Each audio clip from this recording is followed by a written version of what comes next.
And believe me, this will be a grind. Some of the quests are like earn 6,000 worshippers, reveal 6,000 enemies using wards, etc.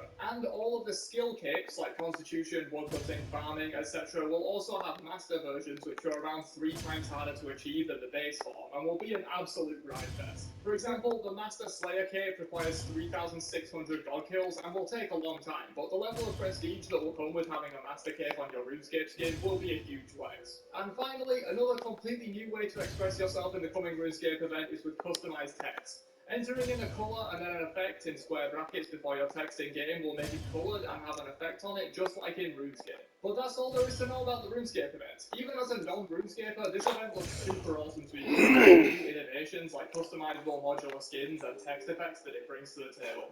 So let me know your own thoughts on this down below and I'll catch you guys in another one later on. Have a great day and peace out, you nerds.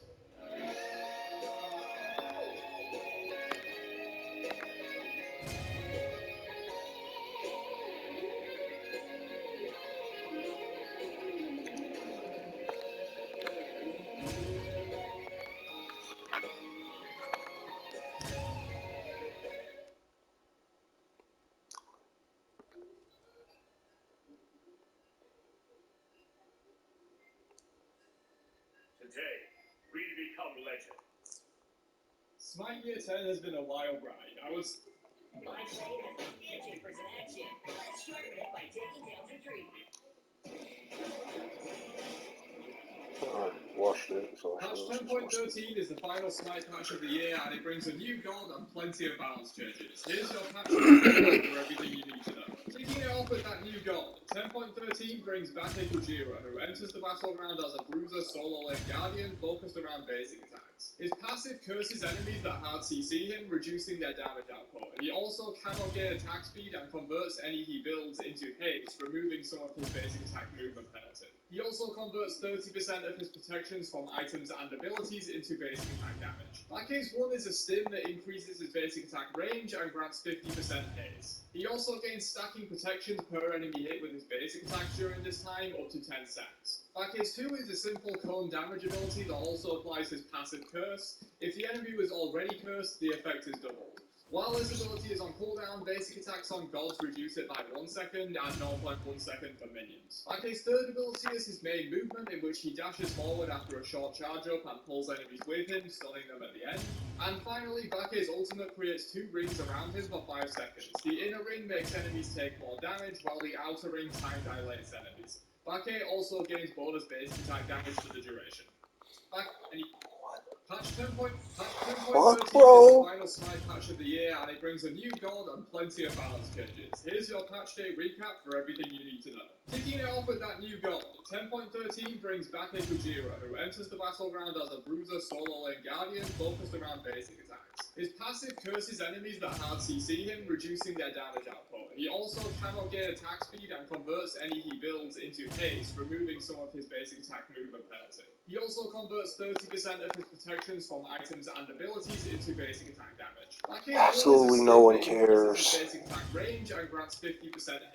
He also gains stacking protections per enemy hit with his basic attack during this time, up to 10 stacks. Case 2 is a simple cone damage ability that also applies his passive curse. I'm sorry, but me personally, I'm just like, I do not. While this ability is on cooldown, basic attacks on gods reduce it by 1 second and 0.1 second. About time, to be honest. It's hilarious.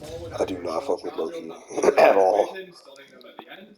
And finally, Bake's ultimate creates 2 rings around him At all. and he builds into haste, removing some of his basic attack movement penalty. He also converts 30% of his protections from items and abilities into basic attack damage. Case 1 is a stim that increases his basic attack range and grants 50% haste. He also gains stacking protections per enemy hit with his basic attacks during this time, up to 10 stacks. Case 2 is a simple cone damage ability that also applies his passive curse. If the enemy was already cursed, the effect is doubled. While this ability is on cooldown, basic attacks on gods reduce it by 1 second and 0.1 second for minions. Case 3rd ability is his main movement, in which he dashes forward after a short charge up and pulls enemies with him, stunning them at the end. Oh, let's go. I just started playing this, man. It's lit. For 5 seconds. The inner ring makes enemies take more damage, Let's go. while the outer ring time dilates enemies. Vake also Ugh. gains bonus basic attack damage for the duration. Moving on from the new god though, we Oh, of course have so some skins we'll for definitely this take patch that. as well. Vake's Yeah, we'll definitely Recolors, take Mastery that. skins and Gear 10 Pass of course, as well as the new V Shoujo skins Okay. for Mulan, Persephone, Nemesis and Izanami, and finally a new Warforged skin for Heimdall and Cybernetic Overlord Hades. Moving on to the balance changes for 10.13, first up, the 32 top performing gods of rank duel are now automatically banned. This should massively shake up the system as people Wow. search for what was good but not great in the Okay, previous meta. Moving on to items, first up is Typhonstein, which loses 5 power and 50% of the magical lifesteal to power conversion, so it now only gives 1.5 times your lifesteal's power as opposed to 2 times. Vampiric Shroud loses magical Typhonstein, which loses 5 power and 50% of the magical lifesteal to power conversion, so it now only gives 1.5 times your lifesteal's power as opposed to 2 times. Vampiric Shroud loses magical power, magical lifesteal, and health and mana restore on hits. Bloodsoaked Shroud loses 10 power, and the health and mana restore is now 1% for both, but it was 1.2 and 1.5% for health and mana respectively before this. Pythagorean's Piece loses a toss. Bloodsoaked Shroud loses 10 power, and the health and mana restore is now 1% for both, but it was 1.2 and 1.5% for health and mana respectively before this. Pythagorean's Piece loses a total of 4% lifesteal and 10 power, some from the aura and some from the base stats. Enchanted Trinket, the tier 2 item, gets similar changes. Breastplate of Valor loses 5 physical procs and 5 MP5. Berserker Shield, Glad Shield, and Phalanx all get 50 gold cheaper and have 50 more health. Pestilence is 100 gold cheaper now and has 15 HP 5 on it. Archduke's Fury gains 5 of each protections. Dawnbringer now has 15 HP 5 on it as well. And finally, for items, Warrior's Axe gains 5 physical power.